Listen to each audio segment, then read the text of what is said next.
السلام علیکم ناظرین، 19ویں صدی سے پہلے جاپان ایک ایسا ملک تھا جو دنیا سے کٹا ہوا تھا۔ جاپانی سماج زیادہ تر زراعت، مچھلی پکڑنے اور دستکاری پر مبنی تھا۔ لوگ سادہ زندگی گزارتے تھے اور باہر کی دنیا کے رابطے نہ ہونے کے برابر تھے۔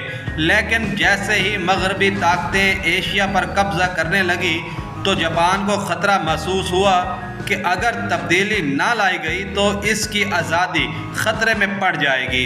1968 میں مذہبی انقلاب نے جاپان کی تاریخ بدل دی۔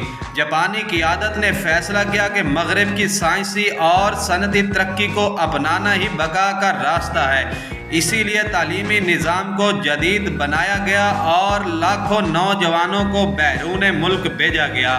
ریلوے، کارخانے اور جدید فوجی ادارے قائم ہوئے۔ جاپان نے اپنی روایتی اقتدار کو برقرار رکھتے ہوئے مغربی علوم کو جذب کیا۔ 1905 کی روس جاپان جنگ میں فتح نے جاپان کو دنیا کی طاقتور قوموں میں کھڑا کر دیا۔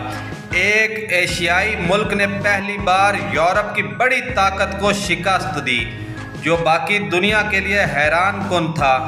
دوسری جنگ عظیم میں جاپان نے غلط سمت اختیار کی اور شدید نقصان اٹھایا۔ ہیروشیما اور ناگاساکی پر ایٹم بم گرانے سے لاکھوں جانیں ضائع ہوئیں اور جاپان مکمل طور پر ملبے میں تبدیل ہو گیا۔ اس کے باوجود جاپانی عوام نے حوصلہ نہیں ہارا۔ جنگ کے بعد جاپان نے اپنی توجہ پرامن ترقی کی طرف مبذول کی۔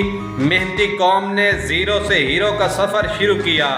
ٹویوٹا، ہونڈا، نشان گاڑیاں اور برقی آلات، سونی، پینکس، توشیبا نے دنیا بھر میں جاپان کا نام روشن کیا۔ جاپان نے معیار اور جرات کو اپنی پہچان بنایا۔ اسی وجہ سے اس کی ترقی کو جاپانی اکانومک میریکل کہا گیا۔ جدید ٹیکنالوجی اور آج جاپان دنیا کی بڑی معیشتوں میں شمار ہوتا ہے۔ بلٹ ٹرین، روبوٹس اور جدید ٹیکنالوجی میں جاپان سب سے آگے ہے۔ جاپان نے اپنی ثقافت، صفائی، ڈسپلن اور محنت کے ذریعے دنیا کو متاثر کیا۔ یہ ملک اس بات کی زندہ مثال ہے کہ سخت محنت، تعلیم اور نظم و ضبط سے کوئی بھی قوم تباہی کے بعد بھی ترقی کر سکتی ہے۔